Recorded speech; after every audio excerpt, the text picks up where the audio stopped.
So, World War II is over. America's celebrating this massive victory for freedom, freedom abroad. But back home, for millions of people, the real fight was just getting started.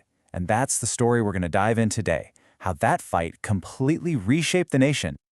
I mean, just think about it. You've got soldiers coming back from this huge war against tyranny, right? But they get home and, well, they find that those big promises of freedom and liberty, they just weren't a reality for everyone. So it really makes you wonder, what did freedom actually mean for all Americans? The end of the war created this really powerful contradiction. On one hand, America's holding itself up as this beacon of liberty to the world. But on the other hand, for so many people, segregation and discrimination were just a part of everyday life. And that huge gap between the ideal and the reality, that wasn't just some abstract idea.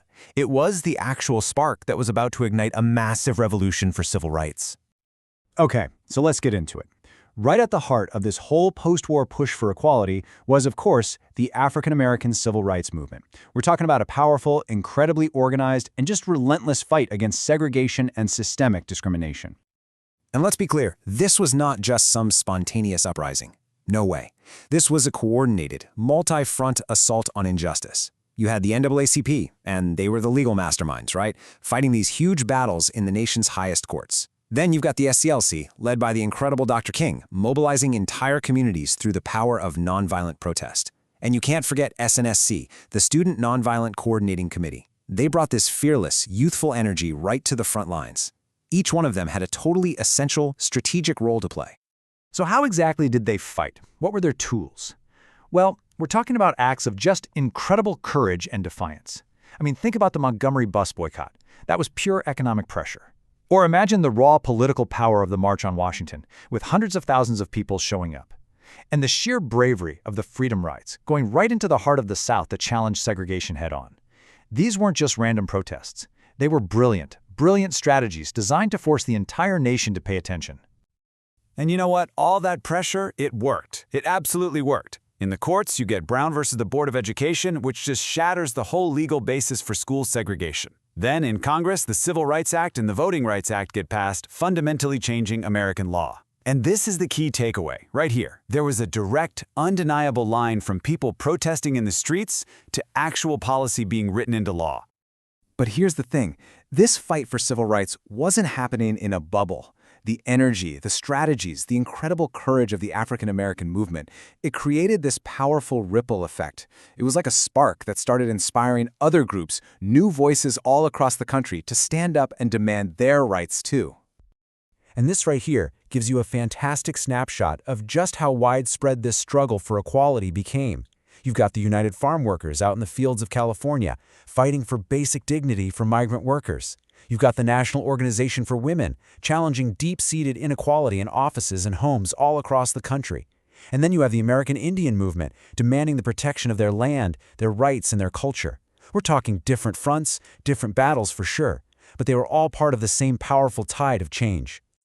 So let's zoom in on the UFW for a second. This movement, led by incredible figures like Cesar Chavez and Dolores Huerta, was all about organizing Mexican-American farm workers. I mean, these were people enduring brutal conditions for just poverty wages. Their fight was for economic justice, really, for basic human dignity in the fields. And it was an absolute cornerstone of this whole expanding movement for civil rights. Okay, so at the very same time, you've got the National Organization for Women, or NOW, as it was called. And they were taking direct aim at systemic gender inequality. We're talking marches, lobbying, really fierce public debates. They were demanding everything from equal pay to reproductive freedom.